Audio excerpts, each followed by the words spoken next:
Real quick, I just drove to Panama City and I'm at Howard Airfield, what used to be Howard Airfield. That's Pete Hegseth's plane right there. There's a C-17 it looks like a C-17, another C-17, and there's 4 F-18 fighter jets that are parked here on the tarmac, and that is very strange. There's also a bunch of American Black Hawk helicopters that just took off, probably carrying Pete Hegseth to go to another meeting. So there's a lot going on here in Panama, and I'll keep you updated as I know more. Hey everybody, I'm just now crossing over the Panama Canal, driving along the Bridge of the Americas, that iconic bridge that was built by the United States more than 50 years ago. And I'm looking down on the site where Pete Hegseth just gave a speech about the cooperation between the United States and Panama. And I just wanted to make some comments on that speech, but here's a few snippets of it I want you to listen to first. Take a listen. The United States of America will not allow communist China or any other country to threaten the canal's operation or integrity. To this end, the United States and Panama have done more in recent weeks to strengthen our defense and security cooperation than we have in decades. That includes our meeting today and announcements to come. As we speak, U.S.-based military units are involved in joint exercises, planning, and other forms of cooperation with our Panamanian partners on both the Atlantic and Pacific sides of the canal. And together, we will take bold first steps to revive our defense and security ties between our countries. We have stood up the Joint Security Cooperation Group, Panama, here in Panama City to coordinate U.S. military activities with our Panamanian partners. We will also continue to deepen cooperation in the long run. This includes increased training, exercises, and information sharing between U.S. and Panama security forces. Thanks to over $5 million in support from the U.S. Army Corps of Engineers, we have refurbished this pier behind us. President Molino's decision to withdraw from the Belt and Road Initiative reflects his government's clear understanding of China and the threat it poses. I want to be very clear. China did not build this canal. China does not operate this canal. And China will not weaponize this canal. Together with Panama in the lead, we will keep the canal secure and available for all nations through the deterrent power of the strongest, most effective, and most lethal fighting force in the world. So the occasion that he was speaking for was the dedication of a new or a refurbished dock at the naval base for the Panamanian Navy, which is right here on the edge of the canal. And a couple things about that. Number one, Panama doesn't have a military per se, but they do have a navy, and that navy is mostly engaged in counter-narcotics stuff, trying to make sure that the drug runners aren't able to move their product through Panama easily. Now, that's a full-time job right there, because they're picking up metric tons of narcotics every year here in Panama, with a lot of help actually from the U.S. Department of the DEA. So I'm trying to drive and talk to you at the same time. I'm trying not to get lost. So the United States just donated $5 million to help improve the docks at this naval base. And that's kind of a strange thing to do if you're about to take over the country, if you're about to, invade the country. Also, I just came from Howard Air Force Base. what used to be Howard Air Force Base. And there are a whole lot of military aircraft out there, to include some F-18 fighter jets. And you might wonder what they're doing here. Somebody said that they're here for an air show, but there are no air shows scheduled in Panama anytime soon. And believe me, I was a part of the last air show the United States put on in Panama in December of 1989, and there's no Panamanian alive that wants to see that again. That's when I parachuted into Rio Hato as a part of the invasion force. Now, do I think America is getting ready to invade Panama to take over the canal? Absolutely not. Especially after hearing what Pete Hegseth just said. It's clear that the United States is sort of pivoting from the really inflammatory rhetoric that President Trump had been using, and in some cases is still using,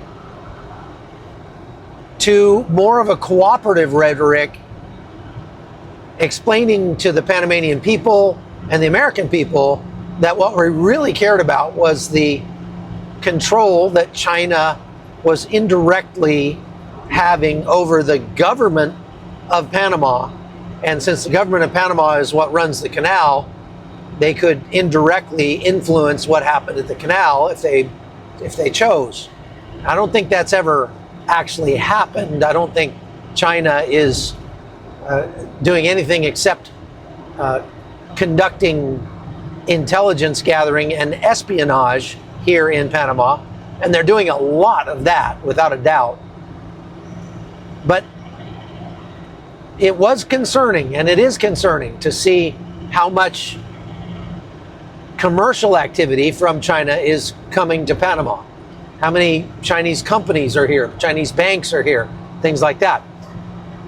And now Pete Hegseth said one thing that I think bears repeating and that we need to focus on, and that is, he said, China did not build the canal, China does not run the canal, and China will not be allowed to weaponize the canal anytime in the future.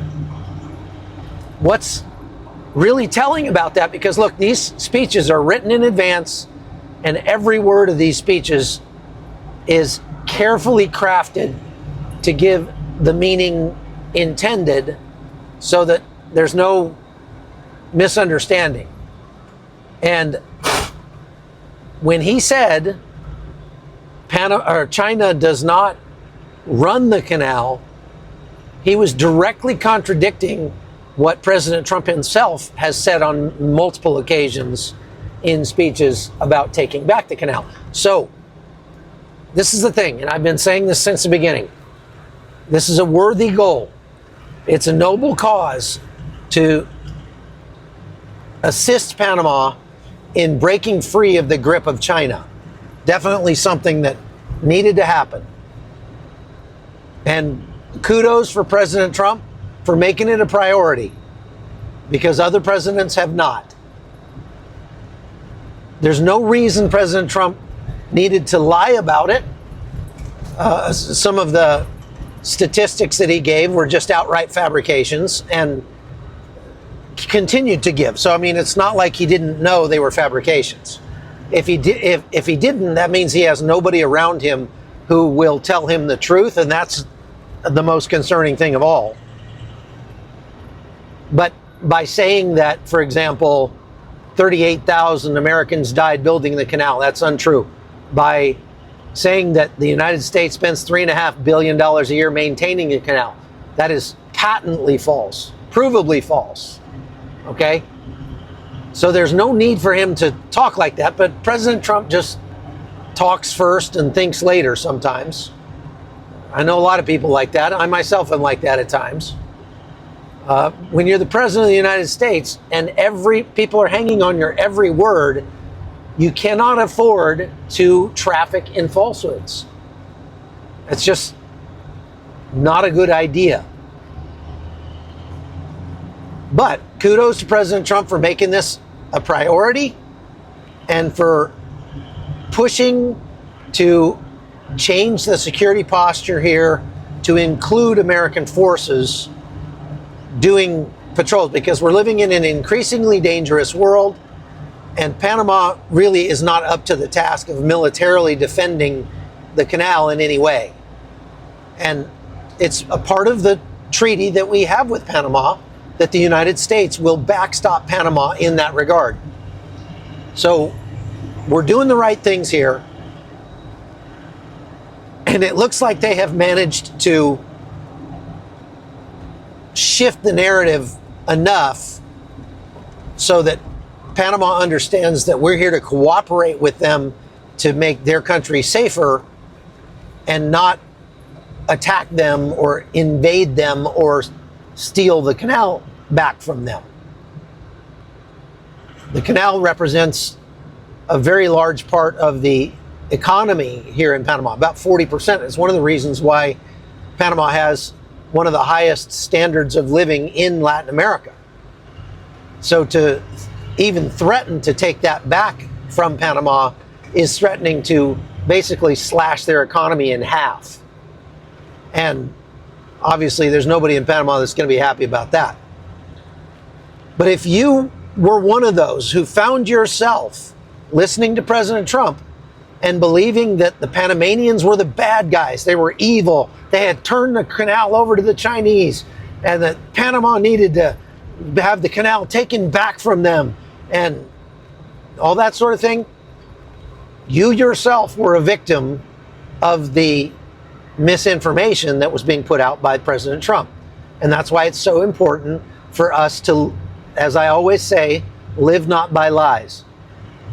Insist on the truth, even if even if the lies are coming from somebody that you respect. Insist on the truth, even if the lies are more comfortable. Insist on the truth, even if it costs you. And if you do that, I think that America's journey will continue to be blessed by God, because it's only righteousness that exalts a nation.